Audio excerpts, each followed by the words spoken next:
to hear about that tonight. I appreciate everyone coming out and those who are joining us online. This will be available online as well. So let me quickly introduce and get into the discussion. We will have a portion for Q&A from the audience. There should be some cards. We'll be collecting them. I want to recognize our colleague, Denny Tavares, Prince George's County Council member, who's here. And I also see, where we go? Who is that? Oh, there you go, Mel, our wonderful, also at-large Prince George's County Council member. Good to see you, sir. Give him a round of applause. And I'm going to leave the rest to them if they see other people. Okay. So the first, to my left, the Honorable Alexander Williams. He's a retired U.S. District Court judge for the District of Maryland. I was actually a former state's attorney in Prince George's County, elected the same year Ike Leggett was elected to the county council in 1986. He's a graduate of Howard University undergrad and then law school at Howard University in 1973. He served as a professor there, state's attorney for Prince George's County. And in 1993, he was nominated by President Clinton for the vacancy in the United States District Court Judge for the District of Maryland. He's the founding member and the first president of the J. Franklin Bourne Association, which is an association I'm a member of black attorneys in this region, as well as a member of the National Prince George's County Bar. So let's give him a round of applause. Sonia Pruitt, skipping over one because it's in my notes, is a good friend of mine for 20 plus years, but a retired Montgomery County Police Department captain, the first and only African-American woman to ever achieve that rank in 100 years in Montgomery County Police Department. That deserves a round of applause. She's also past chair of the National Black Police Association. She holds a BS in criminal justice and MA in forensic psychology. She is an associate professor of criminal justice at the Rockville campus of Montgomery College, so welcome home. In her spare time, she oversees a clearinghouse of law enforcement information and education called the Black Police Experience, and is on the board of directors of the Law Enforcement Action Partnership, which works towards criminal justice and police reform. She also sits on the program's committee on the National Law Enforcement Museum. So thank you, Sonia, for joining us. We appreciate it. Captain Pruitt, excuse me. Dr. Keisha Middlemass, who is to her right, is an associate professor in the Department of Political Science at Howard University who teaches graduate and undergraduate courses in public policy and American politics. And she studies the intersection of race, public policy, and marginalized populations. Her award-winning book, Convicted and Condemned, The Politics and Policies of Prisoner Reentry, which was published in 2017, is an interdisciplinary and multi-layered examination of prisoner reentry. Dr. Middlemass is a member of the Racial Democracy, Crime, and Justice Network, a former Andrew Mellon postdoctoral fellow on race, crime, and justice at the Vera Institute of Justice, and a former American Political Science Association Congressional Fellow, and currently a Brookings Fellow. Let's give her a round of applause. Ronald Moten, or Ron Moten as we call him, a fifth-generation Washingtonian who went to Roosevelt Senior High School. He's a renowned peace activist, political advisor, and go-go promoter, and known as a passionate advocate for his native Washington, D.C. He's also a co-founder of Don't Mute D.C., fighting against gentrification. Ronald Moten. And last but not least, Eric Weaver, who's to my left, is the founder and chairman of the National Association for the Advancement of Returning Citizens and the deputy director of the Ready Center under the D.C. Department of Corrections. Eric is a returning citizen who went to jail at the age of 17 and came home 3 months before his 40th birthday. And he's still, I don't know, he don't look 40 now, so I don't know. But let's give Eric a round of applause. All right, let's jump into it. I want to thank each of our panelists for joining us. So the way we're going to do this, I'm going to start with Eric and just work our way down. Is that okay? Sure. And we're going to give 2 to 3 minutes just to frame, based on the conversation we're having, their thoughts on this, and then we'll get into some questions. Eric? Good evening, everyone. Again, Eric Weaver, as they said in the short bio about me, I once was a part of the problem. Now I'm just happy to be a part of the solution.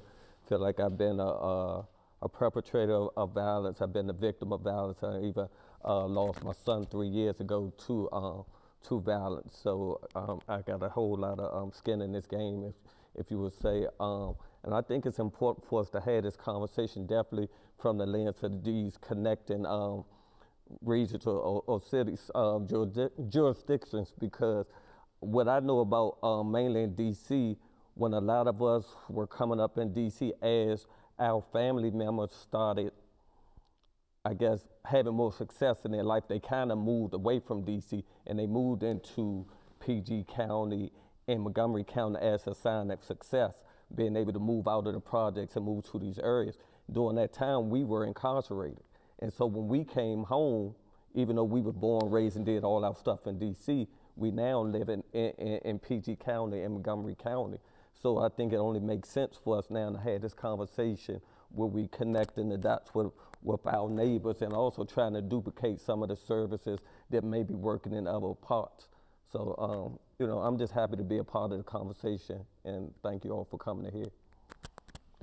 Thank you, Eric. Judge? Yes, thank you all so much for having me. I want to certainly express my appreciation to these three very powerful council persons. We got a promotion. Yeah, got a promotion, council persons. But I am a native of Washington, D.C. I spent a lot of time in Prince George's after I finished Howard, and of course I practiced law a lot in Montgomery. So the violence that you see throughout these three areas is tough and it's very complex. And I would just simply say, I'm glad we're having these discussions. We need some policies that's going to address, first of all, getting rid of the underlying root causes that breed crime. We got to deal with that. Poverty and lack of education, lack of opportunities, the anger. We got to deal with that. But I'm also concerned about the media, the mass media that portrays a lot of bad. And when people see bad on the media, they tend to repeat that and operate in a way that they're portrayed. When we see the ugliness last week on Justice Jackson and the questions they were posing to her, when young people see that, then they say, well, if they treat those people that way, how are they going to treat us? So I would like to see the media change. And the last thing I'd say, because we only have a couple of minutes to say, is that I would just like to see some way that we can reach our youth and to give them more tutoring, more counseling on values and how to grow, how to be responsible, how to respect individuals and so forth. And when we get to that point, I think we're beginning to turn the corner. But right now, we're not doing a good job of reaching our young people. They see a lot of violence in their neighborhood, and they act out. And so let's try to push together and see what we can do to reach our young people and give them a more positive spin. The last thing I want to say is this. I've been in restorative justice and reforming criminal justice for years. I've done that as a young lawyer when I was practicing. I've been a professor at the law school. I've been a public defender. And since I left the bench, I've been doing a lot of reentry and all kinds of things. But I want to say you got to balance all of that with, I call it accountability. We've got to make sure that our young people are accountable. And they can't run around the school system disrespecting principals, disrespecting teachers, doing all kind of crazy stuff in the schools. They got to be accountable. And we just can't sit back as policymakers and say, oh, we can't suspend them, our stats are going to go up. No, young people have to be made accountable. And that's what I'm going to be pushing back here today. Thank you, Judge. Dr. Middlemass? Good evening, everybody. It's a pleasure to be with you tonight. Thank you for the invitation. So I am a trained political scientist, but study reentry. So for an academic, that is strange. Normally it's sociologists or criminologists who actually tackle all the systems that are connected to police. So policing all the way to prisoner reentry and everything in between. and started challenging criminologists and how they think about crime, but how they think about the people who are then sentenced because of their criminal behavior. And in challenging the sort of traditional notions of how we study crime, you get these large N studies, but you rarely speak to people who actually have experienced the systems. And so I always start with the individual and go up to the systems versus starting with the systems and the large N. We've got 1.x number of people incarcerated. I'm like, yeah, but those are 1 million families that are also incarcerated. That's 1 million neighborhoods that are also affected. And so I'm thinking holistically all the way, but starting with the individual. Thank you, Doctor.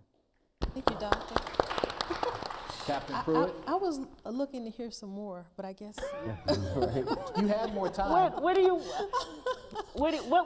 your question? I'm gonna have some. I'm gonna come back to you, Doctor. Thank you for the invitation. Actually, Dr. Middlemass and I were speaking in the green room about some of these things that we're talking about now in our introductory remarks. And one of my passions, which is history, the Black police experience, what we do is partner with anthropologists, sociologists, criminologists, and now Dr. Middlemass to address these issues from the intersection of race and policing. And then trying to identify solutions and speak on them and actually have the people understand what those solutions look like and why they might be good solutions. And then we all move forward as one to try and address the issues. But, so that's about my work. But tonight, I would like to speak a little bit about crime and the police. I want people to understand that crime is not driven by the number of police officers that you hire. And say it again, crime is not driven by the number of police officers that you hire. If you have a sufficient police force, that means that they are available to do lots of things like run calls for service, but really police should also be working in concert with the community. What drives crime rates down is also a function of how your police have become a trusted part of your community. So it's based on trust. Trust builds legitimacy, and that's what drives the crime rate down, not because you went out and you spent money on hiring more police officers. And then for a quick segue into defunding, you know, I hate that word has been appropriated and then propagandized, because police departments have been defunded since time untold. Anytime Montgomery County says, we don't have the money in the budget for you to do this thing with the police department this year, but maybe next year, that's defunding. So be clear about what you're asking for when you talk about defunding. If you're asking to transfer money from one place to another, that's one thing. But don't get caught up in that politicized phrasing about defunding the police. Sometimes the police department is just not going to get as much money, and sometimes money is going to go somewhere else. And so as a community, I would ask that you be very engaged and seek to learn. My last comment is about yesterday I hosted a webinar about unintended consequences, because policy and law are important in this conversation that we're having, right? And you need to understand why the policy and the law were created. We were talking about voting rights. We were talking about marijuana laws, the disparity between cocaine and powder cocaine and crack cocaine sentencing. Menthol bans, how does that affect our community, our vulnerable communities? Laws that the police follow, like pretextual stops. How does that affect our community, right? And parole and probation. Parole and probation is not as simple as you get out on parole and probation. There are some costs to that as someone who has been incarcerated, and when they get out, not have enough money to even pay their fines and end up back into the system in prison. So these are all really important things, and I hope that you ask some questions that I'm able to answer. Mm-hmm. But as you can see, I'm really community driven. Thank you. Mr. Moten. Yes, it's a pleasure being here. Once again, I want to thank you all for having me here. I want to say this. I came home from prison 25 years ago, And before then, I had been in and out 5 times and didn't care. You know, you pay money in DC back then, you get right back out. You get a good lawyer, Kenneth Money, Robert Mance. You ain't do no time before the feds came. But when I came home the 5th time, it was an organization in the community called Ceasefire Don't Smoke the Brothers and Sisters. And they showed me how to take the talent that I had and use it the right way. And they gave me love. And a lot of people don't understand that's what most young people want. They want to be held accountable too, but you can't hold nobody accountable if you don't love them first. So, you know, I don't believe, like when I was with Ceasefire, I remember walking into a parking lot at McDonald's and a young man with an AK-47 with me and Al Malik in the parking lot. And they weren't scared and we weren't scared because we knew that we had a relationship with them and they knew who we were and they knew we cared about them. So I think part of the problem with the work and what's going on, we're scared of the young people because we know we haven't loved them. When you love people, it's like you're kind of crazy because you're not scared of them. And the problem is a lot of people have this superficial love. You know, they love when it's beneficial to them, right? But it's not an unconditional love. With people who have been broken down, traumatized, and have been through so much, right? Just like my ancestors for 400 years in this country have been through so much. And nobody never wants to talk about it, right? But this has been passed down from generation to generation. Even our relationship with the police has been passed down. Not that there hasn't been good relationships with the officer-friendly program that they got rid of, that we know work, because we had relationships where we weren't scared of the police coming up, even if we were doing wrong, because we knew the police from a child. They used to pick us up, take us to the boys' club. They knew our parents. They knew who we were. And I will close with this. The bad thing about this is crime is going up. The good thing is some of us in here have been a part of the work in the community where we saw crime go down for years. The problem with the system is nobody cares unless there is a problem. So when things start working, right, we stop funding them. We stop building people up so nothing's institutionalized to last. And we got to stop that because we just responsive to problems. We don't do things to deal, like some of the people before me said, deal with the problems that cause these problems. And our children in a lot of cases need surrogate parents. You're talking about, I heard the sisters in there talking about case management. We had one of the most successful programs in the country at Peaceaholics, but we fought the system to allow us to have a 25-to-1 ratio for our most violent offenders. And we were very successful. So our case managers were like surrogate parents to these young people who often lived in chaos in their households. And that's why I was successful. So, you know, some of the things that work are expensive and nobody wants to do those things, but we end up spending more money anyway when we had to deal with the problem. Appreciate it. Thank you. I'm going to get ready to invite my colleagues up for the next part of the discussion, but I just wanted to recap one thing that you said. All of you had a through line of making these investments. Love, understanding the system that we're in, helping people when they re-enter. And, you know, I had a meeting last night and we were talking about one of the things that's up in Montgomery County and across the region is carjackings, right? It's a very specific thing. And we know that young people are disproportionately involved in these. Now, all young people, I'm the father of 4, and of everyone in this room, when you're a young person, you make stupid decisions, right? But when you do it in the context of hopelessness, no love, no opportunity, no job program, no after-school program, you make dangerous, stupid decisions. And I think that is something that we have to come to terms with. Doesn't make it right, doesn't mean there shouldn't be accountability, and that shouldn't happen to anybody.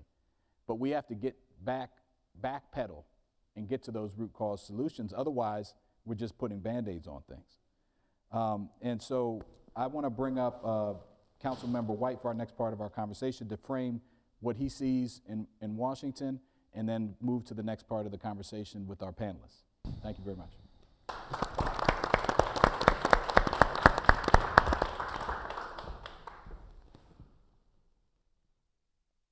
So I'm glad to start to move into more of the discussion portion with our panelists and start to have an important conversation. I just want to start by framing this a bit. We're going to be talking in this section about responding to crime and preventing crime What I think we all know, regardless of the perspectives that we come with on public safety and how we become more safe, what we all know is that we all want to feel safe in our communities, in our region, and we all deserve to feel safe. And we all also want to see our neighbors thrive. We don't want to see people incarcerated.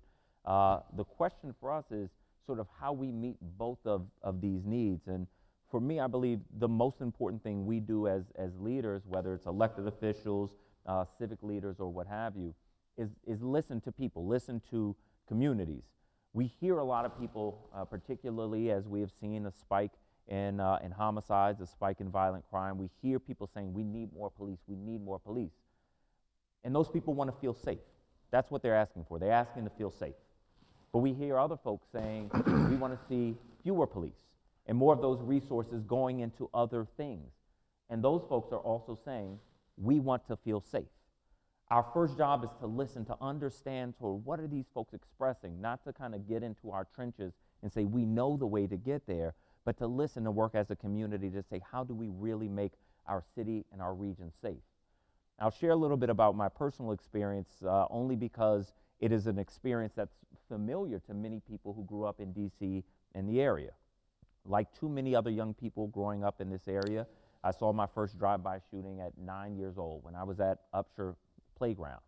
I've lost family members to gun violence in the District of Columbia. Very recently, someone pulled out a gun in front of my daughter's daycare on Kennedy Street. It was not the first time, and it's a part of the city where we've seen a lot of shootings. But I have also had family members, including my brother, go through our criminal justice system. I know what it feels like as a family member to see someone in your family incarcerated, to see the difficulties of incarceration, the separation from family and communities, and then the difficult road home. Folks who are incarcerated, who spend years, sometimes decades, dreaming about what they are going to do when they return home, how they're going to stabilize their lives, how they're going to support their families, how they're going to build their careers and be productive members of their community. But when they return, are often faced with so many obstacles that make that dream too far out of reach. Now, we know a couple other things. I think most of us, not everybody, but most of us agree that police are an important part of our public safety response. But police alone don't make a public safety system.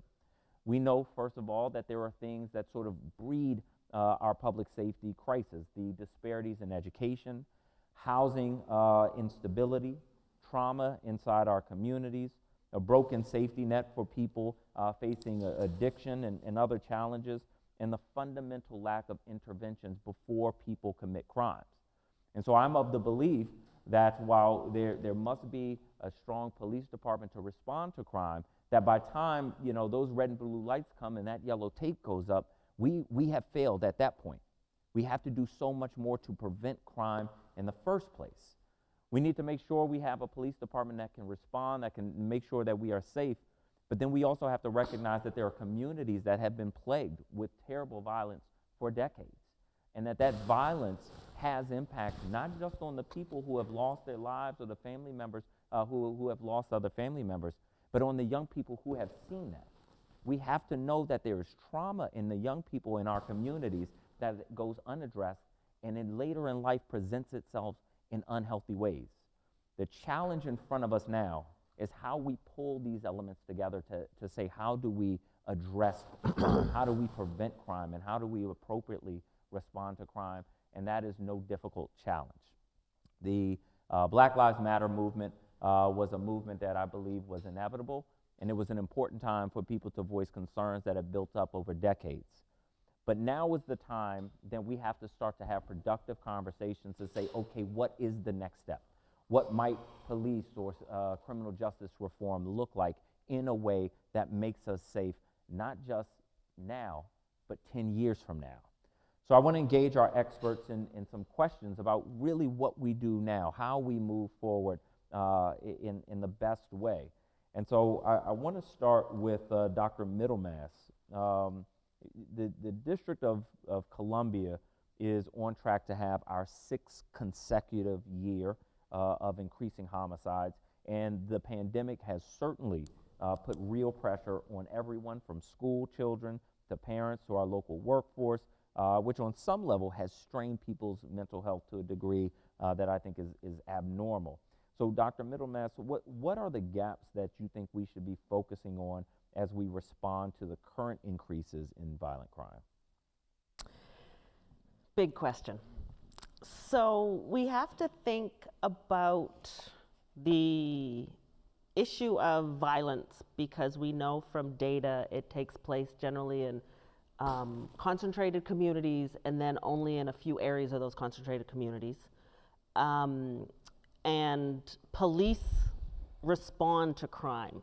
If New York City this week on the shooting of the subway showed us $6 billion budget and NYPD could not prevent mass casualties and death on public transportation. So this idea of moving funds, not defunding, but moving funds, I think is the heart of actually addressing violent crime to that holistic approach. The challenge, however, is the most immediate response, the reaction to violent crime, is more police. But we also know that more police does not actually prevent crime. Police respond to and investigate crime, but they don't necessarily prevent all crimes, particularly violent crime. Violent crime is around power, it's around control, it's usually based on emotion, and it's usually an age group. And so the idea is to address the underlying issues in the community by transferring money. Police, I don't know much about police budgets, but I do know that social service programs are underfunded. So what about funding after-school programs? What about funding social workers to respond to mental health crises? This is not new or illuminating. This is just sort of common sense. The challenge is, can these ideas outlive the budget process in the political environment? Can it outlive the election cycle? Because elected officials need platforms with which to run on, which means they have to immediately respond, which is not a bad thing. But when we're actually going to address violent crime, there's all these other things that need to actually be addressed and have a long-term investment that will then outlive the budget cycle, the next election, but more importantly, have the political will. And I just want to congratulate these 3 council members for actually putting this on, because this is showing that they will be in the public to take public positions to then be able to move policies forward. I know that does not directly answer your question, but it gets to this idea that we can't address violent crime with just one thing. It's not going to be just police. It's going to be a whole bunch of different things. Thank you. So this actually leads perfectly into my next question, which Captain Pruitt actually sort of teed up in your own introduction. So we know that police are not equipped to handle every emergency and shouldn't be expected to do so. So how do we decenter police from responding to certain issues, public safety or otherwise, that may not, so that they can respond to more violent crimes? Where should we be looking to decenter police from sort of some of the things that police departments traditionally do now? Yeah, that's a great question, and I think that it also depends on the jurisdiction. There are different needs depending on where you are. Although Montgomery County, Prince George's County, and Washington, D.C. overlap, they have different needs in different areas. So you start there, like what are our needs? And in no way, shape, or form will I ever support anything but community involvement in those conversations. One of the things I was really disappointed in about the George Floyd Justice and Policing Act was that a lot of decisions were made politically without the input of the community, of those people whose lives that bill would affect. They didn't even ask Black police officers what we thought, well, maybe one group. But there was really no input from all of the major stakeholders. And so that conversation is going to have to involve the people, and because that's who the police serve, right? You have to ask the police for what it is that you want. And speaking of that, there's obviously a disconnect between the police and the community. After the death of George Floyd, and the Black Lives Matter movement and the uprisings and the protests, a lot of police officers, not just black police officers, they knelt and they raised their fist in the air and they said, we're here for this. We know we have solidarity. We understand what you're feeling. And about 2 weeks later, the police unions were saying, get up off your knees and come back to work. And some of you, depending on where you live, we're not going to represent you as a union member unless you get up off your knees. And so there's a disconnect about the needs of a community and where the police stand. You know, there's always been this disconnect. The police departments were created on this disconnect, right? That we are the powerful ones and you have to do what we tell you to do. So, again, the community is going to have to be very, very persistent in what your needs are, telling your local police departments what those needs are, and then being engaged in the process. Don't just say, listen to what you're being told, but be involved in that conversation and having it move forward. Appreciate that. Judge Williams, I have a tough question for you as well. Often when there are calls for more police, there are also calls for harsher prosecutions. There's a notion that if the sentences are more harsh, then people will act better. I am of the people who don't believe that. But you know, sort of where this gets mischaracterized is often if you make the claim, as I do, that harsher sentences don't necessarily deter crime, some folks will interpret that as not wanting accountability, which I think is not the same thing, but more interested in sort of your view. How do we hold perpetrators of crime accountable while shifting away from harsh punishments, assuming you believe we should shift away? Yeah, I agree with you, and I want everyone here to certainly understand that we all are concerned about the disparities in criminal justice. There are too many, particularly African Americans, being incarcerated. The sentences are too long. There's discretion that's exercised by police officers and prosecutors that are not fair. We understand that. I understand that. I've been fighting to deal with that, for years. But by the same token, as I said, there has to be a balance, and you have to allow prosecutors and officers to at least do their job, and make sure that they have the tools and the resources that's necessary to address the violence. And again, I come back to Councilman White. I come back to the public school system. Again, 68 years since the Brown case, when the Supreme Court said desegregate with all deliberate speed. 68 years later, and most of the school systems in this country are still segregated. And I tell you, we would really learn a lot if we had teachers on this panel, and they can tell you what's happening into the schools right now and all the violence. So my point is that you've got to certainly address criminal justice reform, but you have to be balanced and make sure that people are held accountable for what they do. Getting hold of guns right now, these ghost guns and this kind of thing, is not right. And I just talked to 2 judges 3 days ago, and they told me that when the young people who are in school, when they come before them, 17, 18, with a weapon, they're not going to get any bond, period. And that's part of the accountability. So it's a balance. I don't know all the answers, but you've got to certainly hold people accountable for what they do. I'm sorry, Councilmember White. If the United States were going to use long prison sentences to address all the social issues, we would have no crime in this country. Like, the United States is really good with long prison sentences. They have not deterred people from going out and committing crimes. And so I just want, holding people accountable, all for it. But when we start thinking about 5, 8, 10, 20, 30 years, where we gotta, as the judge said, we gotta find some balance, because putting people into cages and letting them out, because 95, 96, 97% of people who are incarcerated return home. which means that we're incarcerating lots of people, but lots of people are coming home too. And the funding is all on the front end. It's on the policing, it's prosecution, it's in the prison system. So if you think on average, a state spends about $1 billion on its state prison system. On average, California, New York, New Jersey higher, Florida higher, Texas out the box because they execute someone every 2 weeks, it seems. I'm being facetious, I forgot we were online.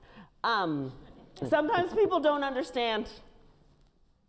I make jokes so I don't cry. But this point is we spend, as a society, as taxpayers, as voters, we spend more on the front end, and reentry gets a drop in the bucket. So for every $1 billion we're spending just on just on the state prison system, we are spending about $100,000 on reentry. Like, it is that puny on the reentry, and yet thousands of people, 12,000 people will come home this week. Just to put it into perspective, it's approximately 650 to 750,000 people per year. It increased a little bit because of COVID, but then you had a whole bunch of prison wardens were like, no, we can't decarcerate. These are violent criminals. What I want to also, and I'm sorry, I'm going to get off my soapbox, I promise. We have like 4 categories of crime in this country: violent, property, drugs, and sex. So many criminals are tagged as being violent criminals, which then disallows them from getting the programming that would help them when they're inside and when they come home. Thank you for my soapbox.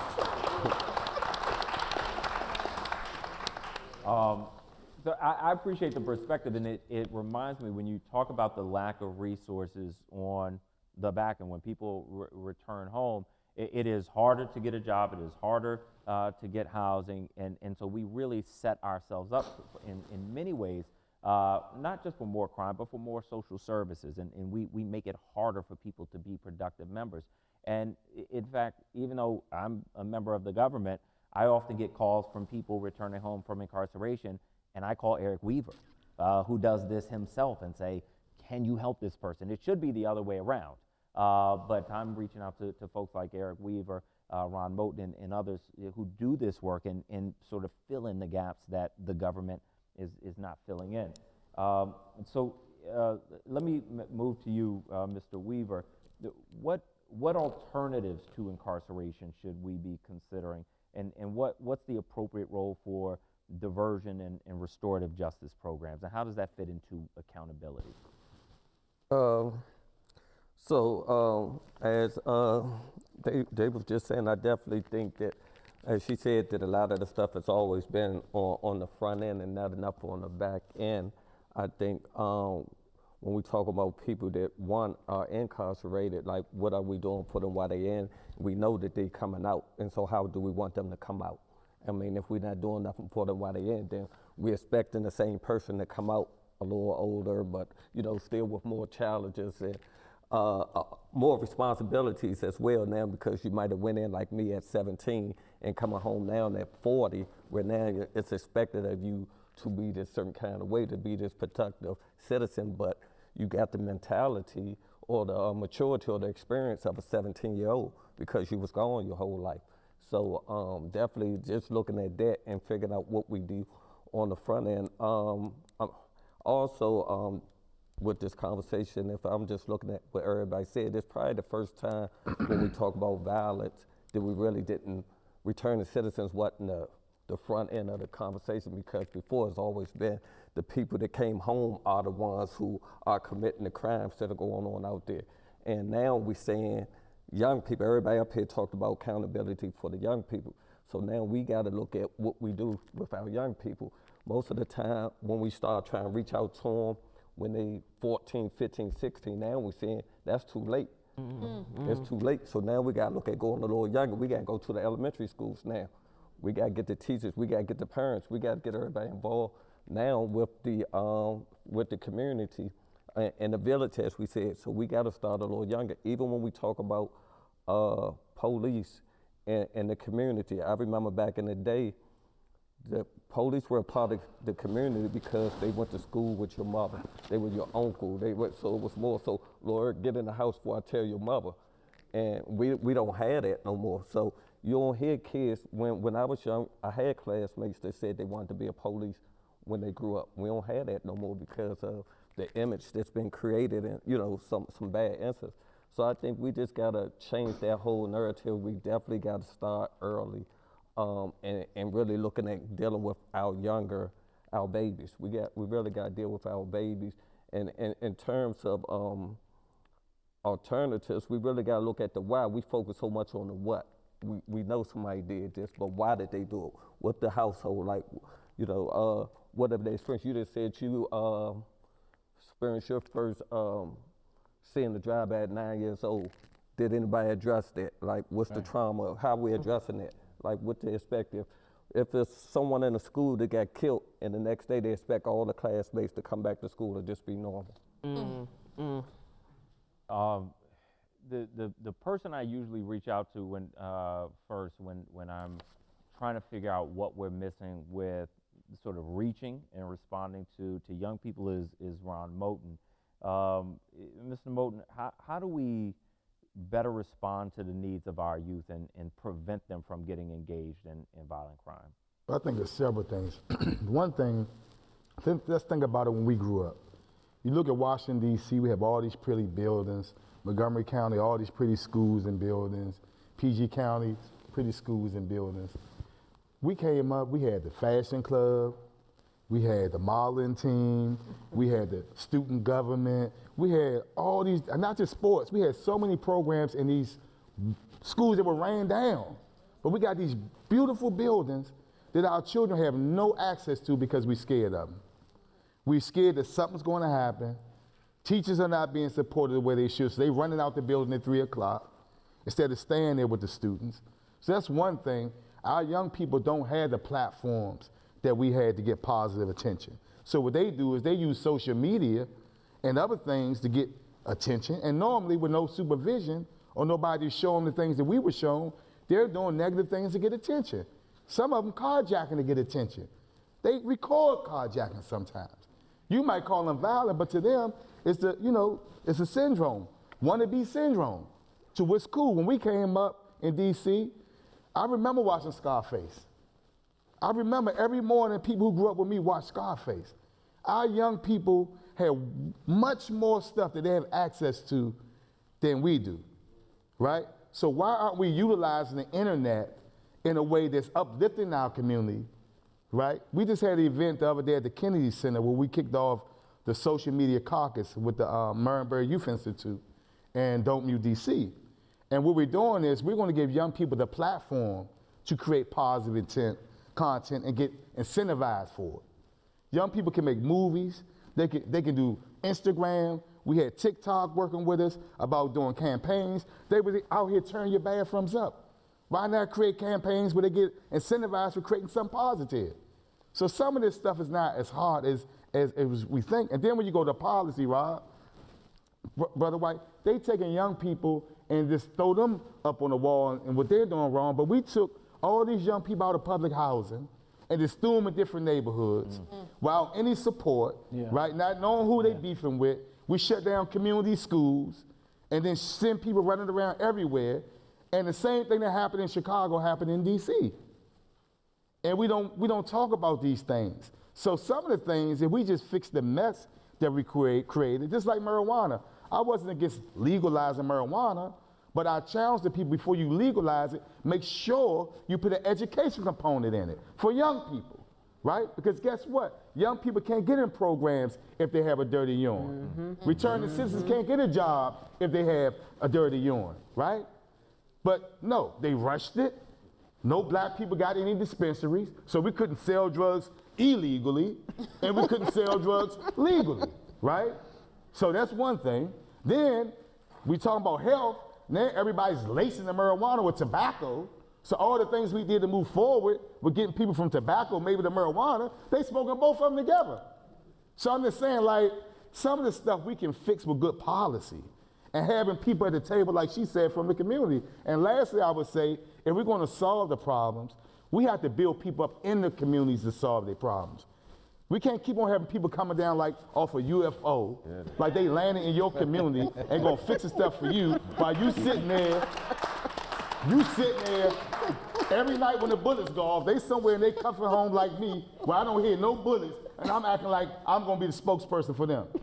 No, they need to be empowered to do for self, like Robert White did for us, where I took gang members and they own property on Martin Luther King Avenue, right? Not on your flyer like your little child that you going around getting money for. No, equity. These people want equity like everybody else is getting. If we can give developers property for $1, why can't we build the people up in our community up and give them the same thing? So when we start making sure people get equity and opportunity, you can hold them accountable. Because I ain't about nobody going around me shooting. I don't believe in that. I think people need to be held accountable. But you're not going to get me fighting against somebody we didn't try to help.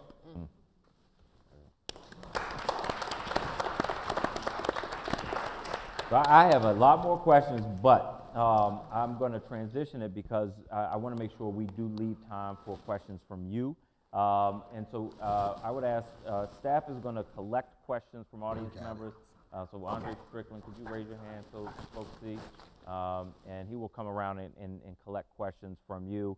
Right now, I'm going to transition. Yeah, so you put them in the air, we will get them. Right now, we're going to transition to a conversation about preventing crime and addressing reentry, and that's going to be led by Council Chairman Calvin Hawkins.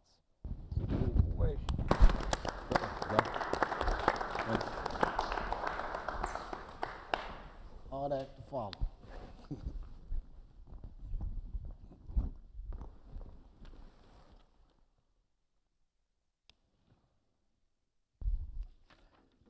In my closing, I would have said, as one author observed, tell me and I forget, teach me and I remember, involve me and I learn. We need to teach and involve our young. We owe these kids a childhood and not a route to the American hanging tree that we call the Dismal Crypt, our prisons. I'm grateful, Councilmember Jawando, Councilmember White, that we are having this regional discussion. But what's important to understand for all of you in the audience, this is important to us. I have our senior member, Council Member at Large, Mel Franklin, Council Member Denny Tavares, and that young firebrand taking the council by storm, Council Member Ed Burrows. Now they were very clear to me about what the structure is tonight. But Council Member White, Council Member Jawando, I will stay within my time. But if you three would just come and say something about this crime piece. I have some time, but I want you all to say something about this crime piece. The council members will forgive me, but the staff will say, he went off script. You're going to have to speak into his mic. Hi, everyone. I just want to say again, thank you. Thank you to my chair and everyone here on the panel. At least I represent District 2. It's very apropos for me to be here because I am located right at the corner. There you go. There you go. Okay. I'm right at the corner from across the street from Montgomery County's Tacoma Park and north of Michigan Park. So I'm right there in the corner, so I feel it all from all directions. And so that's one of the things that, at least right now, I understand the judge saying we have to hold children accountable, but I had to deal with a case where a 14-year-old allegedly was in location to kill a taxi driver. And I had to make sure that this 14-year-old did not spend time in adult prison so we could address his mental health needs. Now he's in juvenile. I've heard from him. He's about to come out, and I'm hoping to put him in private school somewhere in Pennsylvania or in Virginia. So the thing is, we've got to care enough to put extra attention to address mental health needs. So with that, I just want to say thank you. And we just got to care enough to go the extra mile on some of these children that are doing these things. Thank you. Well, good evening, everyone. It is an honor to be here with my fellow at-large member and fellow council members in this esteemed panel and my colleagues as well. I just want to briefly say I have been edified and educated by the comments already made by this panel. I do want to say that I think we have to focus very intently on the issues of equity, very intently on the issues of economics, very intently on the issues of generational wealth. We are not going to substantially change this issue if we do not address the disparities in access of opportunity, particularly economic opportunity in our communities. If we cannot address the issues and the gaps in generational wealth between black and brown communities and their white counterparts, we're not going to be able to measurably address this issue.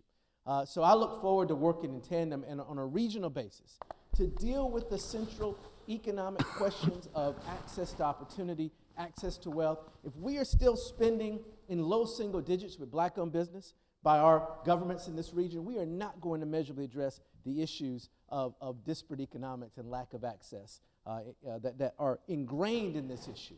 So I look forward to doing that and working with you, and God bless everybody for being here tonight. Thank you. Thank you, Mr. Chairman, Brother Franklin. We're all, Brother Franklin, Brother Juando, and I are all alphas, and Councilmember Taveras. It's called Alpha Kappa Alpha, you know, that's what you want to do. You know, what really stood out to me is the comments from Mr. Moten, and I ran the juvenile diversion program in the state's attorney's office for a few years, and you're absolutely correct. Our young people in crisis want to feel loved, they want to feel supported. I sat in juvenile court a lot, and basketball coaches and football coaches had more control over and influence over the young people than their own parents. And so to the extent that we can bolster our youth programming and keep our young people who are struggling in the presence of loving, caring adults, I think that would go a long way. But I absolutely saw what you said, because on paper you would look at these young people and say, oh, you did what? You know, this is crazy. And then you talk to them and they just want to be loved, and they want support, and they want to be able to eat when they go home, and they want a warm place to lay down. And so I look forward to working with this esteemed group as we're in our budget to create more opportunities for our young people. And I look forward to learning from this esteemed panel, and I appreciate the opportunity. Thank you all. For the few minutes I have left, we have former Mayor Eugene Grant with us. Mr. Mayor. What? Oh my God. Thank you, Mr. Chair. And again, I want to thank each of the panelists. Each of you have contributed significantly. Come on the stage, bro. Oh, they can't see you. Oh. My God. So this wasn't part of my plan. Yeah, this is embarrassing. But I thank each of the panelists, each of you, the council members, thank you for this extraordinary discussion. Hopefully this will be the first of many more to come, Councilman Juanda, many more to come. Absolutely. Because it's important that we have this type of a dialogue, but we also want to make certain that people at the grassroots level are even more engaged in this dialogue as well. Like Brother Moten is saying, who has worked tremendously in the District of Columbia himself at the grassroots level, these are individuals who are every single day who are working with these challenges. These drive-by mentoring programs are not going to work. These programs that individuals who are coming from other communities into a different community saying that they're going to be the savior of that community is not going to work. The people from the community where they live, whether it's Washington, D.C., whether it's Prince George's County, or whether it's in Montgomery County, the people in those areas, those leaders who understand the trials, the tribulations that they are faced with every single day, must step up to the plate and be the leaders to solve the problems in our community. Thank you. I have some very good prepared remarks, and thank you, Kendall, for those remarks. But what I'm gonna do, because I gave my time up and I wanna stay within what we agreed to, I'm gonna start asking questions. Brother Moten, many of the people spoke and applauded you on what you said, but can you tell the audience how is it or how's it going? You get a lot of money from DC to deal with violence intervention, try to turn these people around. How do you measure what you're doing and the money you've received from the District of Columbia government? Oh, I would love to show you a report that I had with Peace of Hearts before the politics got involved. I do a training where I train people how to do the work. And I tell people, how can you show the work? Take one situation, one successful situation. How many phone calls did you make? Right. How many times did you have to pick the young person up? How many times did you have to put food in the family's refrigerator? How many times did you have to go to the school? How many times did that young person call you 3 o'clock in the morning? How many times did you go and show him love when he was playing a football game or a basketball game? How many times did you take him to the movies? How many times did you do conflict resolution? And then, how many times did you go to church or to the mosque with them? So this is all part of successful work. And when you say, what is success? That is success. But most people do not value that work, right? And to me, you're really successful when young people start coming to you before something happens. That's how I judge my success. When we had Peace of Harless, when we started seeing violence go down, it was not the 40 truces that we mediated with brothers like Irk Weaver, who was with us then. It was how many times young people started coming to us before something happened. We had young people who would text us when they was on the way to do something bad. They didn't want to be in the car with the people, but they had to be in the car because they were from the hood. They would text us on the way to doing something wrong so we can stop it. So I'm just saying, those are the things you gauge what success looks like, because success is prevention. It's not responding to the crime. Thank you. Professor, we're here talking how we effectively address violent crime in our region. You're erudite, you do a lot of research, but what are the 3 areas or what 3 recommendations would you present to Councilmember White, Councilmember Jawando, and Calvin Hawkins? Maslow's hierarchy of needs, which he just talked about. So at the very base of Maslow's hierarchy of needs is clothing, food, shelter, and a safe place. And if you can deal with those basics, you then can actually start thinking about the training programs, the educational opportunities. You can address mental health and overall health and wellness. But if you don't take care of these basic needs, exactly what he's talking about, putting food into someone's fridge, that actually can give someone the foundation to then be able to work on those better things. And with a full tummy, go to school. Show up on time for job training. Learn a new app or whatever the new fun things people are doing, young people are doing on their phones. I don't even know what the right words are anymore, so I just get all tongue-tied and just like whatever the kids are doing. But the idea is they're comfortable texting him because he has shown them, I will take care of your basic needs, which means that they can then be able to trust and work on other things. Thank you. Judge. Yes. You talked about what we need to do. For you, how do we tell the audience, what would you say to the audience about the violence going on? We are talking about things we can do for returning citizens, how we work with our young people, but what do we say as elected officials to those citizens who are saying violence is everywhere? Like in Prince George's County, in 2022, we're in April, and we already 42%, we are 42% higher in Prince George's County in carjacking. It's a regional, national thing, but what do you tell people who are saying we are too soft on crime?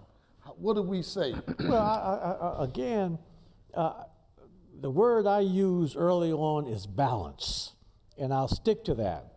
I certainly agree we have to address the underlying causes that's out here. You've heard it from all the panel members as to what's caused it. I also heard something which I certainly agree with, and that is the mental challenges.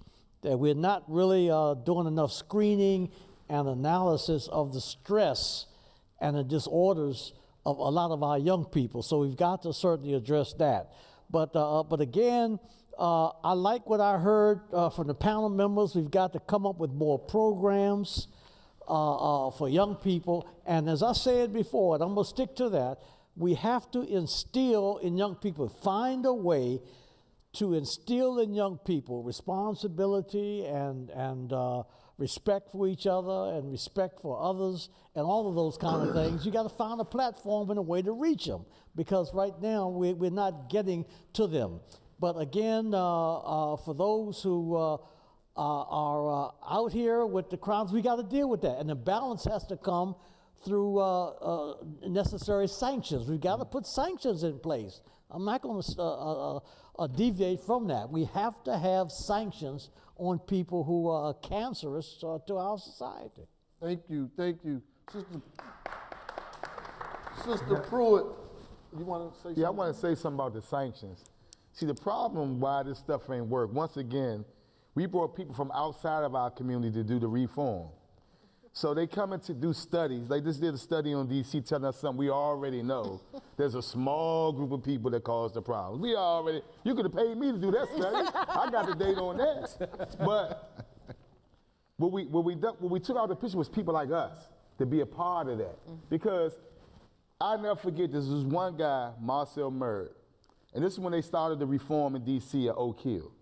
I was with getting all the youngins out, but I knew it was a few. If they went out there, what was going to happen? Because of the situations they were dealing with. If a young person tell you, everywhere I go, I got to carry my gun, Mo, I'm going to keep it real with you. It's Mo's job to go try to deal with a situation that make him have to carry the gun. But you throw a person out there in the community, and where you know all this stuff is going on without fixing it, he came home, 8 months later, he got killed, thrown on the Suitland Parkway, and they say he had five murders, right? But this could have been prevented if you had the community people involved and helped them get them back home in a way where this didn't happen. So all these decisions are made without the stakeholders in the community. That's what the problem is. You know, it's not about the reform, it's about how the reform is done. Right. Sister Pruitt, as a former police officer, we have these discussions and it always go to police officers are the problem. We got to defund them, we got to do this. We just saw protests outside about something that escalated and caused and ended in a killing. What do you say to police officers who are doing the right thing each and every day, but they're frustrated because the bad apples have made their professional integrity questionable? What do you say? You made some interesting comments. What do you say to those officers still wearing the badge, still out there on active duty, when they hear you talk? What do you say to them? I mean, how do you balance it? Keep it real. First of all, I said this yesterday to someone that cops don't know what a bad cop is. Everybody thinks they're a good cop. Until a law enforcement, public safety, policing, whatever phrase you want to give it, can recognize what unethical conduct looks like, what misconduct looks like, what murder looks like, until they can recognize and identify and acknowledge what a bad cop is, then everybody's a good cop. So we might as well throw that conversation out the window until we get there. How do we get there? When you're in the police academy, you are taught how to be an effective police officer. But the part that was missing for me and is still missing is the humanity piece.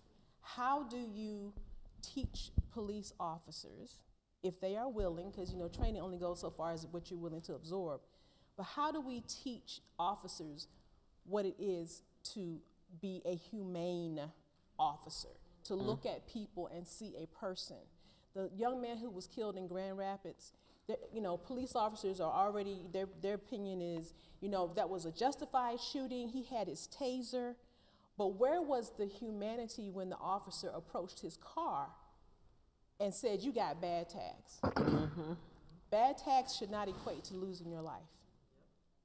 And so how do we get our officers to understand that who they're serving are people, not just things, not to be objectified.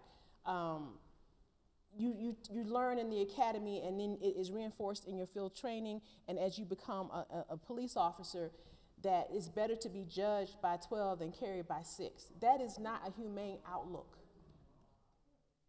And so if I'm talking to police officers, as I do quite a bit, and black officers as well, we got to re-examine what we are doing. We know why policing was created, as for slave patrols, and this is structure. We are still living under that structure. Police are not. I come from a police family, by the way. My father was a police officer in Washington, D.C. The police should not, at this stage of the game, be there to oversee, but again, to be part of the community. And the only way that you can do that is to believe that you're part of that community and that you get to humanize the people that you serve. Thank you. And lastly, Eric, just like Council Member Robert White, here I am, big boy, think I'm big cheese because I'm the council chair, Mel, Denny, and Ed, and Mayor Grant. Like, I got it, I can pick up the phone and call any agency director and get something done. But when my cousin Herbert came home after 33 years, I couldn't get him any services. I had to call you. You got him his birth certificate, helped him get a non-driver's ID, his social security card. You do that regularly every day. If my colleagues who are here, it's 4 of us, we only need 2 more to get it done. what would, if we came to see, that's it. If we come to see you, what would you tell us about what we need to do in Prince George's County to help those out there on both sides of the track? And lastly, is the violent intervention program in D.C. working, in your opinion? All right, I'm gonna go backwards. So in my opinion, I think the violence interruption program, it's working. It could be more done, but I think it is working. Mo talked about Peaceaholics, and me being a part of Peaceaholics, we saw what happened when Peaceaholics through politics stopped not getting funded. I was teaching a GED class then, and I was counting recently every person that was in my class during that time either went to college or was trying to go to college. When we stopped getting funded, every last one of those guys are dead now. I think one is still left and he in jail. So that's what happens when you stop funding. So I think from a funder standpoint, having the money in the community, it does give us people that's doing this work more incentive to touch these people, but it also gives people who normally won't get a job an opportunity to do some meaningful work and get paid for it in the community. As far as for you all doing stuff, I think you came to the Ready Center and you saw how that was working. You were able to see that. I think the blueprint or the wheel has been invented for something like that. I think when we just think about our people coming home and all the anxieties that they have to go through, if we can centralize all their needs in one central location, it would make things a whole lot easier for them. So if they can go to one place, and in that one place, in that little bit of time, they can get their birth certificate, they can get their ID, they can get connected to mental health, they can get workforce development training. It takes a lot of pressure off of and from their family, because if you're a family member, you got stuff to do too, and you're trying to help your family, but you take them to, and I hope nobody here don't work for the DMV or the NBA, but you take them to the DMV. That's everybody's worst nightmare, to go there and be there for 10 hours. And then if you're a family member, you taking your family member there, and then you come out and they say, okay, I got that, now I need to go somewhere else. And you done took your whole day doing that. So if you can do all that in one place, if you got the one-stop shop for return citizens, where this place is just for them. Even though we would love to be a part of that place where we can go one place, but this is just for returned citizens. One spot where they can go get all their service. It makes it a whole lot easier for them, and it gets them quicker on their road to success. Last question, and I'm gonna let you speak, Professor, but do you think what you have done in DC and with Moulton and all them, that Eddie Mathis and Eon Williams are the right ones to help us get on track in Prince George's County? For sure, and Sean Brains too. I don't want to leave Sean out. Sean, yeah. But for sure, I mean, all of those are definitely good men of mine. Me, Eon, and Sean have done over the last 30 years together. Ed is like a big uncle, big brother, big father to me. I've known Ed since I was probably 13 years old.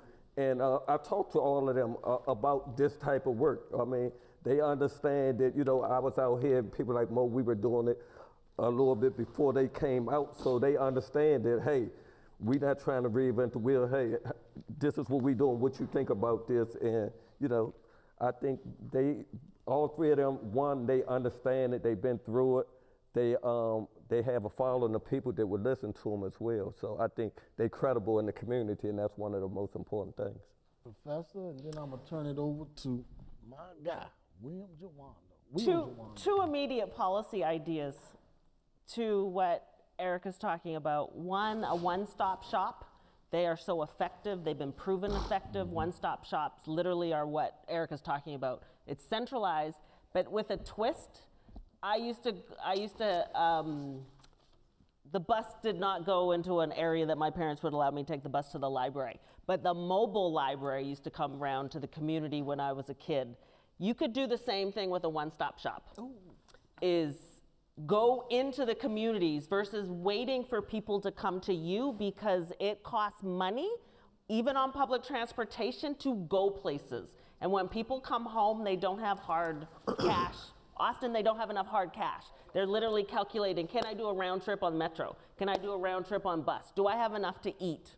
Okay, that's the one policy area. What I would really like local elected officials to do to push this up to the state level is this Department of Corrections in Maryland is a state-funded organization.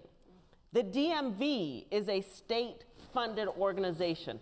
Why can't the DOC, with all the personal information of an individual, create an ID, not a driver's license, just a state ID, to give to a person leaving prison that does not have Department of Corrections stamped on it? That would be the easiest thing, because they're two government organizations. It is not violating the individual, but an individual needs an ID to get all these other things that Eric is talking about. Why can't this Department of Corrections do that when someone is leaving? Yeah. It would be such an easy fix. Thank you. Brother Hawkins, thank you so much. That was really good, and we're actually on schedule. Exactly, we're going to switch to audience questions. And as we do that, and I want to, whoever from our staff, just give me 1 second. Who's doing a great job, by the way. Amazing discussion. I'm struck by some themes. Youth programming, right? We've all talked about that.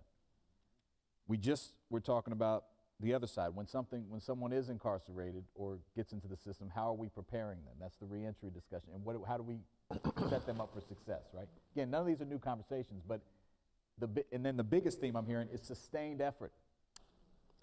You can't dip in local community connection. Ron, Sonia, everyone has said that. You can't just dip in.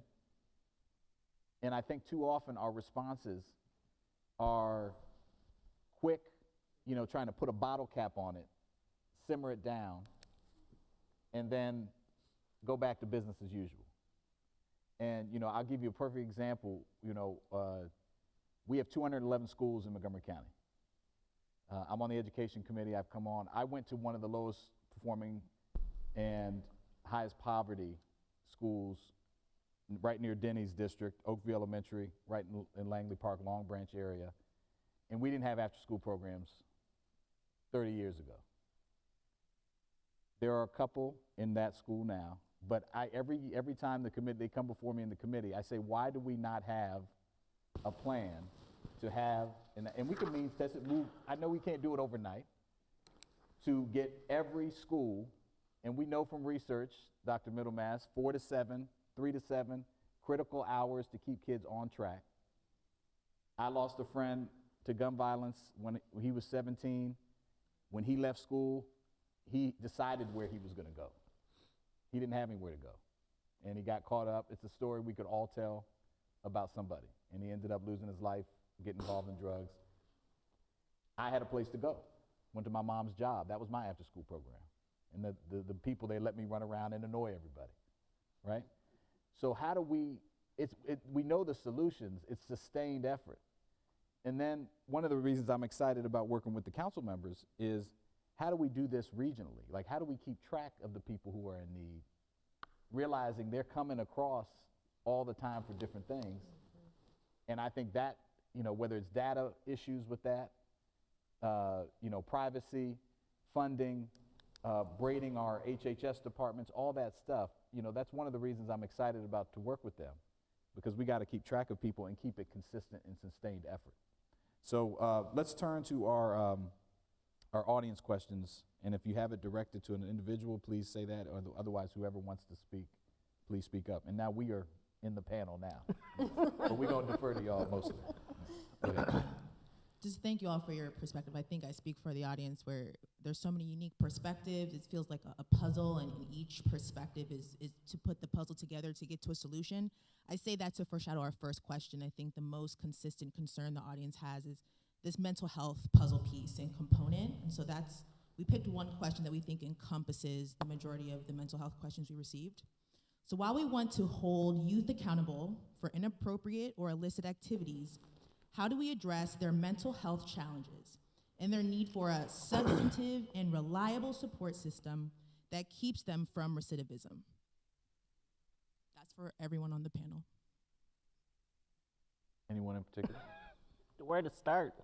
Well, I can start it off. I think we all have to recognize that there's a lot of stress out here, a lot of anxiety, and there's a lot of mental challenges that young people have, and that's because of the nature of the world and all of the problems out here. And so I think the first thing is to recognize that there are problems, and we've got to screen our young people and treat them for a lot of the anxiety and the things that they're facing, and that's part of the problem. So the mental challenges is something that the policy makers here have to recognize and address. We address it at school, we address it at home, and in the other areas of the community. But mental challenges is real, and it's contributing to a lot of the violence out here.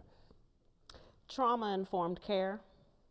When we think about dealing with mental health, wellness, and illnesses, trauma-informed care can help those, because oftentimes mental illnesses acting out is triggered by some form of trauma. But we call it mental illness, when in reality, their trauma has not actually been addressed in a holistic way. Right. Also, we have to realize that, yes, mental health is now more prominent, we talk about it, but the criminal justice system seems to be the only government institution that consistently addresses mental health issues. Like, we've closed, elected officials, not the ones here, elected officials in the late 1970s and 1980s closed mental health institutions. So where are we now putting our mentally ill individuals? We're now jailing them and incarcerating them, which makes then the incarceration experience more traumatizing, where people literally will have be mentally well and be incarcerated, but come out because of the experience. It's called prison PTSD for a small percentage of people that come home. But we're not actually addressing it because we now have privatized, healthcare, and the states that have not implemented the Affordable Care Act, Obamacare, don't actually have those services available for people coming home. So I think this collectively, it's the kids all the way through to those that are then in the community and coming home from prison.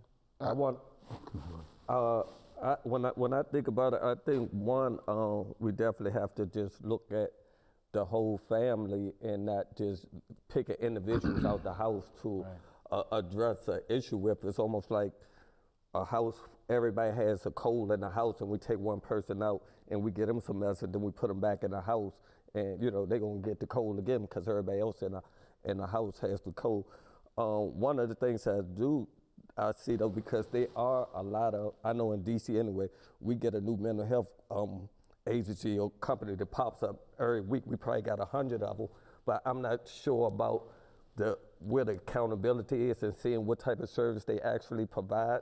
I've seen a lot of them where, and me and Mo worked for one, where they were more concerned about the numbers than the service they were providing. So all they was concerned was how many people did we link today? Because that's how they get their money, not by the service they provide, by the amount of people that they see. And so I think we really got whole mental health agencies accountable too. And it can't be a cookie cutter approach. You can't treat me and somebody else the same because we got different issues. So I think, when we talk about accountability, it got to be accountability on that part as well. And I would say this too, policy once again. So some of the most effective mental health organizations had people who went to school and college, but they weren't licensed. Because when you come home from college, you're trying to get a job. You don't have a year or two to work under somebody and not get paid, right? So a lot of effective organizations went out of business because they could no longer bill because of that situation. The other thing I would say is that hurt people. And our young people are being numbed in elementary school now. I use one elementary school, Stanton, in Ward 8. They had like maybe 7 of their peers killed over a 2-year period in the elementary school. So they are numb. And I guarantee you, because I talked to some of the parents and some of the coaches in the school, because the coaches are like the parents too, like they said earlier, none of these children get therapy. None of them get therapy. So if you start being numb to violence and it's normalized, it's easy for you to inflict pain on other people because that becomes your norm, right? And I remember this one guy, I won't say his name, he was locked up for murder. He saw a guy whoop his mother with a hammer. He was the nicest person in the world to children. But if one man disrespected him, he had no problem with killing him. Now, is that really his fault? Or is it the fact that he never got any services? He saw somebody beat his mother with a hammer in an abusive relationship over and over again. He never got any services. So we got to think about like how important it is to get to these young people early. And let's be clear, there's a big difference between somebody at Ballou who loses a friend every month to violence and somebody, let's say even Montgomery County, who friend died because they was drunk driving at a prom. That school is going to get therapy all week as long as they need them. In Ballou, that's not going to happen because it's been normalized and it's accepted as they supposed to get through it. So we got to, like when you start talking about dealing with trauma, let's be real. In these pockets where all the violence is, whether it's PG County, Montgomery County, or DC, if we're not dealing with that, it's going to keep on reproducing itself. If I could jump in on this conversation about mental health and police officers. Yeah. Okay, so what did you say? Hurt people hurt people. Yeah. Not every person, I would say not most people sign up to be the police to hurt people, right? They're human beings who are drawn to the job for many different reasons. There's something called vicarious traumatization. That's where you are exposed to these traumas and you absorb them and you're not handling the trauma yourself. You just, that's what police officers do. We see people who have, in their worst, at their worst. We see dead people, we see dead children, we see body parts, we see people fighting, a high rate of suicide, and I'm saying we because, in my heart, that's what I still do. A high rate of suicide, high rate of domestic violence, high rate of substance abuse. That's not because of nothing. That is because of the exposure and the experiences of police officers. So if you want them to be healthy and well and thriving members of your community, our community, then we have to make sure that we are paying attention to their mental health needs as well. Councilman Hawkins, I need to mention that you just successfully completed a reentry advisory group, and you were responsible for that legislation. And as you recall, one of the recommendations and one of the points raised was that there's too few people in the county jail are available to screen and treat a lot of the inmates. And a good significant amount of them are on psychotropic drugs in the county detention center. And when they are released, they're not treated. And they come out, they don't have insurance, and it's a number of things. So that mental piece that the audience has just brought up is very, very critical here. And we've got to address this, not just to inmates, but as we said, younger young people. Yeah. In the elementary schools and the middle schools. They've got to be addressed. Thank you. Our next question, again, for all the panelists. Please give your position on school resource officers in the public school system. I saw you look at me when you said that. Ms. Pruitt, if you want to take. We're all looking at you, Captain. I'll chime in too, so you go first. So I had the privilege to supervise school resource officers 3 times in my career. As a sergeant, as an administrative lieutenant for the assistant chief of the Patrol Service Bureau, and then as the director of the Community Engagement Division. And I will say to you that I have mixed feelings about school resource officers. Most of our school resource officers got the assignment. You had to apply for the position, which means you had some skin in the game, and you were committed. If you were applying for this position, you weren't just given the position and we just need to put you in this position and keep you quiet or to go somewhere until you retire. They apply because they're committed, right? There was a great emphasis put on their relationship with the school community, the student, the parent, the principal, everybody, the faculty in the schools. I think that Montgomery County's model was a great one. I think that school resource officers, the thought of having a school resource officer overall is something, again, that is a jurisdictional conversation. What are those needs? What do the parents think? And if the parents are not invested in school resource officers, then you shouldn't have them. It's as simple as that to me. But if you're going to have the program, it has to have a lot of checks and balances and a lot of supervision and oversight, because not every school resource officer is going to get the assignment. I wrote a book that I just put out recently, and one of the op-eds, one of the 15 op-eds that I published in the Washington Post since 2006 talks about the pipeline of black officers to the Metropolitan Police Department. I think the biggest problem is cultural competence, right? That's number one.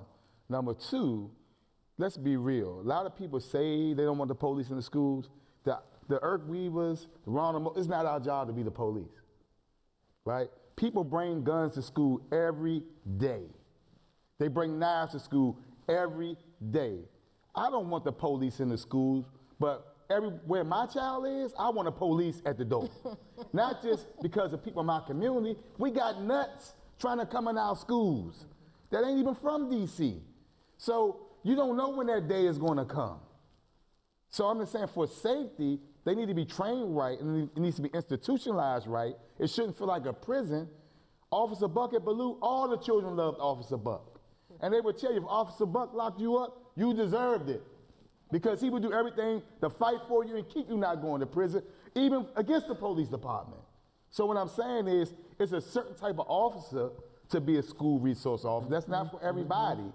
But there are good officers. Every officer is not a bad person. So I just like, when I know this coming outside the school, you see youngers hiding guns outside the school, not because they bad most of the time, they fear for their lives. So until we deal with the fear that our youngins have and what they're going through, we gotta make sure they're safe. Yeah. I'll just add, because I've been involved in this issue a lot, and I know many of our school resource officers that Captain Pruitt talked about who are good people, who care about kids. This is a systems issue versus a personal issue. And the system of policing, and Sonia talked about this at the beginning, the history of it, how it's developed, who it operates to serve. it disadvantages certain communities, kids of color, black children in particular, disabled students. And even if it's a paper arrest, right? Say the officer is the nicest person in the world, and because of the proximity, you create a pipeline into the criminal justice system. That is a negative outcome. Doesn't mean the officer was a bad person. It means they were directed to create an arrest. And so you have to look at it situationally. Absolutely. Can a police officer be a trusted, caring adult that helps mentor children? Absolutely. You know, and I know many of them. We have one right here who did it for me 20 years ago when I was an AmeriCorps member with the Montgomery County Police Department. I'm sorry, I failed, right? But the question is, when you have a school that's 2,000 students and you don't have a school psychologist, but you have a police officer, now we're in a system policy discussion of what do we value, what are we spending our money on? And so you get in this false dichotomy of a choice, and then you have, you know, black students, 19% of the population, 50% of the arrests. And then you dig in, what are they being arrested for? Fighting. Things that I did. And so we have to look at the system, and it has nothing to do, in my opinion, with an officer's intentions. There are some bad officers that are going to do bad things. It's what's the system. If we're not providing these other supports and we put a Band-Aid on a gaping wound, you're going to get inequity. And that's the problem with spending $20 million in our case in Montgomery County on SROs. We don't have a school psychologist in every building. So.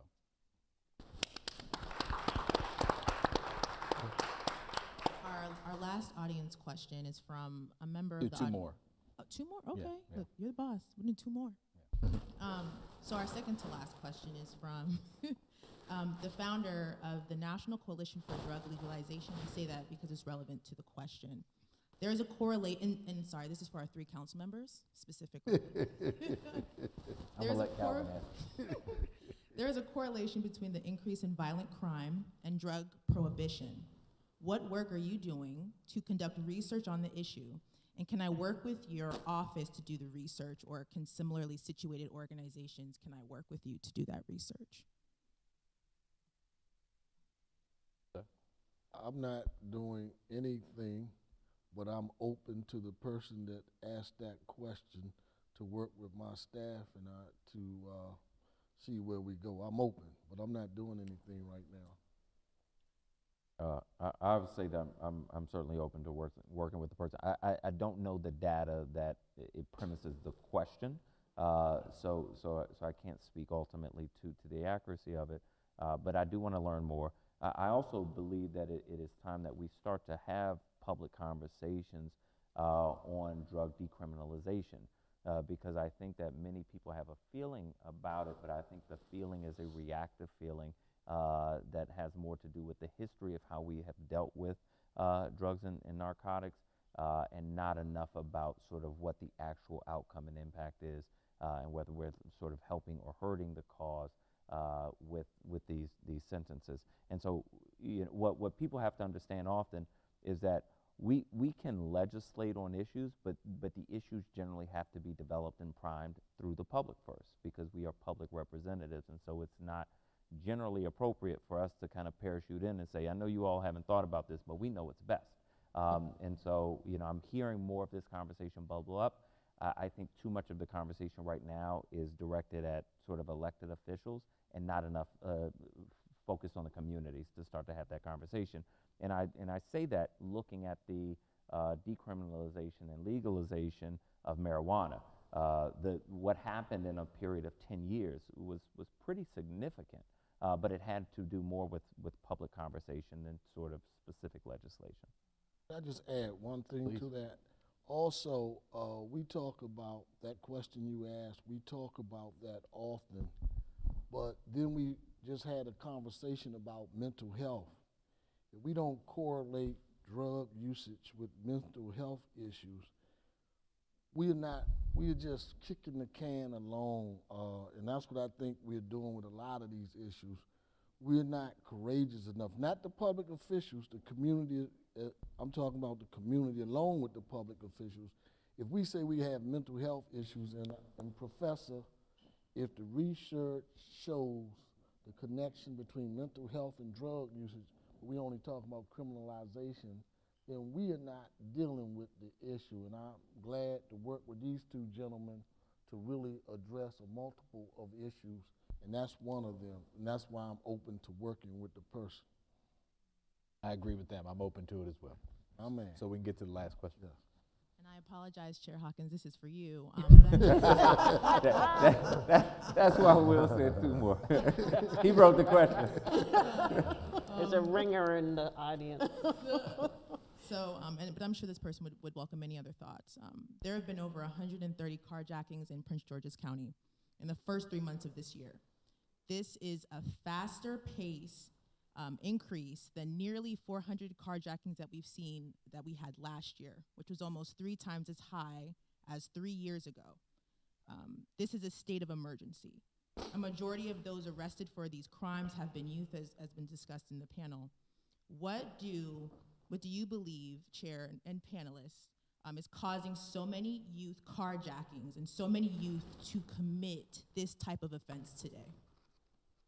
I could give you $1 million answer, but I don't have an answer to that question. I don't. Colleagues, I don't. You know, we see the data in my notes. I have the information about carjacking, the increase up to 42% already this year.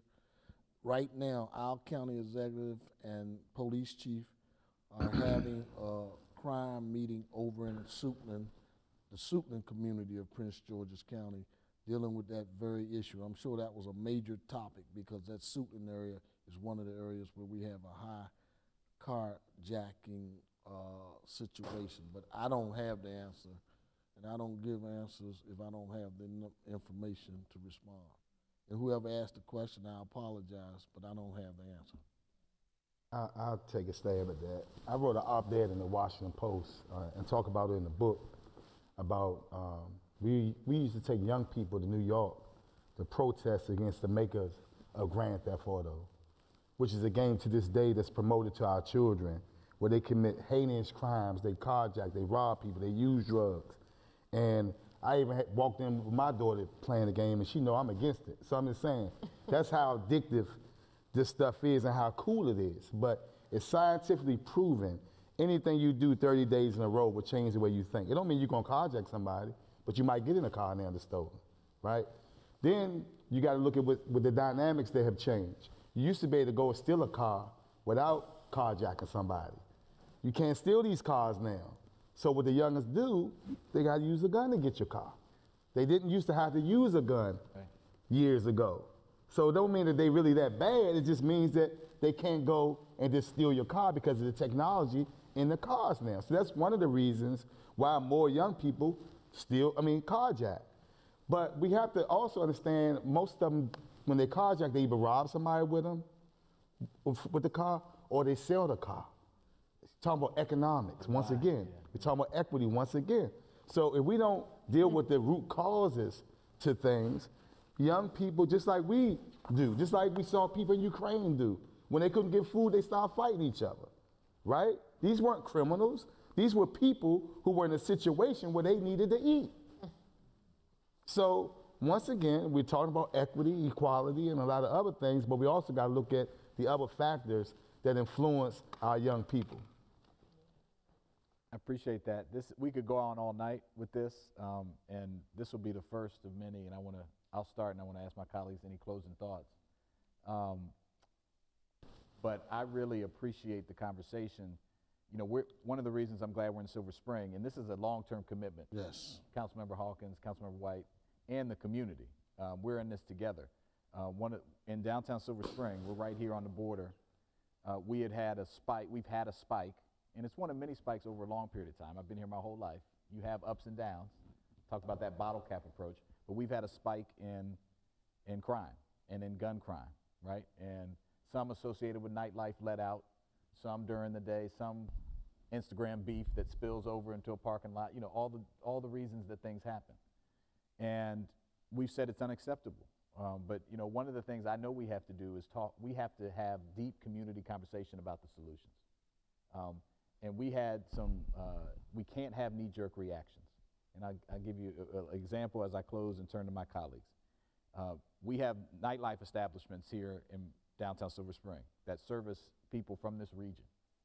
And it's really a new thing, 10, 15 years, that they've really been started to come open. When we had started to have some issues this latest round, there were calls of, you know, well, it's those folks that are doing it. And they're mostly black and brown owned establishments. And it was those folks that are causing the problem. And I asked our police department, I said, well, have you spoken to the owners and the managers of these clubs? Well, they don't want to talk to us, okay? I called them all up. I convened a meeting right before New Year's Eve to have a very tactical meeting. Hey, how long you staying open? Tell Chief Jones and Commander McBain, how long you staying open? When are you letting out? What's happening? We were able to coordinate, got mostly all the club owners to come with the police. First time they had met, first time. And we've seen some progress, right? So there are things, and I want to say this to the public, that there's no I'm not going to say silver bullet, but you know, there's no magic solution here. But there are things that we can do. We've added lighting. We've created a WhatsApp group between the club owners. Now they're communicating about people who are problem people who are coming down here to create a problem from the let out in D.C. or Prince George's County. You know? It's a regional thing, or whatever it is. There are things we can do in the short term, but we are going to have to get to these large, and there's no one way to solve it. And I just want my folks to know, and I know these gentlemen agree, and the panelists, I'm committed to those short, medium, and long-term solutions. But what I will not do is just act like putting a Band-Aid on something is going to fix it. and that's what we cannot do. So I appreciate both of you, and I really look forward to this continued conversation. We're going to do it in different parts of the state, different parts of the region, and we're going to make sure that there's substantive follow-up action and regional action to come out of these. So thank you very much, and I'll turn it over to, thank you. Turn over to Councilmember Harper. Will, you really said it for all three of us. This is important from a regional perspective. Our county exec and some of our colleagues are over, and as I said, they may have finished by now and are in Suitland dealing with this issue. We're out here with you and good brother Robert White talking about it from a regional perspective. We have our African diaspora representative from the county exec's office here. We have 100 black men in Prince George's County here. And we have so many different individuals that believe in what we're trying to do as a group, not just the three of us, but as a group. And I'm looking forward to the opportunity to work with all of you. It means something to have my colleagues come all the way here. Reverend Barber, it means something to see the Men in the Gap represented here because you all are committed. And I just want you to know I see you. I see you. Eddie, Eon, Brother Sean, and all of you brothers. I'm just glad you're here, and we're going to get this matter resolved with my colleagues. And like they said, this is not a one-stop shop. And we got our park and planning representative. This is how important it is for Prince George's County because we believe in you two and what you stand for in this panelist. And this has been a great conversation.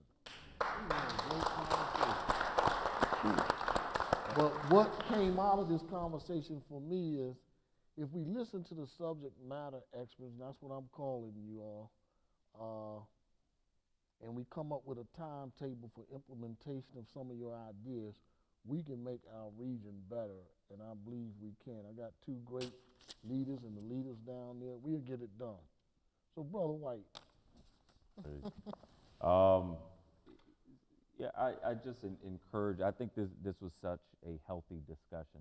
As I said earlier, you know, there was a lot of pain that we saw flow out of the black community during the Black Lives Matter movement. One of the incredible things was the number of allies that I saw. And what that tells me is that this is a time where we can really take hold of this momentum and sort of move to the next level. And one of the things we have to be careful about is to not participate in or allow ourselves to fall into the traps of kind of gotchas and mischaracterizations. It is important that we talk about police reform and criminal justice reform And it is important that folks who see things differently not mischaracterize, because not everybody's saying we need to reform the police is saying that we need to defund the police. And there aren't many people saying we don't need any police. There aren't many people saying that. But there are a lot of people saying we need to do things differently. And I think, as far as I'm concerned, that is a fact. We must do things differently. We didn't get here by accident. Sort of the amount of poverty and crime that we see in communities of color didn't happen by historical accident. It happened by historical purpose. And we have to deal with that. We have to deal with the underlying impacts of slavery, of segregation, of economic and housing and education and justice. We as elected officials have to be serious about leveling that playing field. But we also have to remember that the young people that we don't tend to become the older people that we incarcerate, and none of us want to see that. So what is important, I think, is that we continue to take hold of this time, this moment, where people are ready to lean in and have this conversation and sort of do the difficult things, have those difficult conversations. And the last thing that I will say is, in looking for solutions, we have to continue to talk to people closest to the problems. The best solutions that I've developed in DC have come from Eric Weaver, Ron Moten, and folks that work with them. And often all we have to do as leaders is listen. If we do that, I think we're going to be better off. But I appreciate both of these brothers for engaging in this, and really want to give a huge public shout out to our staffs who really did an incredible amount of work. Last thing I'll say, since I'm the host council member, the next event we're going to do together, it's been said, and I know Ron will know this, nothing stops a bullet like a job. And we're going to do some regional job fairs together that are targeted at folks in the community that need opportunity. So that's going to be part of this next step. I think the next thing we're going to do is going to be in Prince George's County. So we will keep this group together, and we'll be talking more about these issues, but we appreciate your commitment. Hope you'll stick with us throughout the process and give us your ideas. Obviously, I know not every question was answered, but we are very easy to find. Our staffs are here. You can email us, and this will be an ongoing conversation. So with that, can we give our panel a big round of applause as well? Have a good evening, everybody. Thank you very much. Eric, enjoyed your comments, man.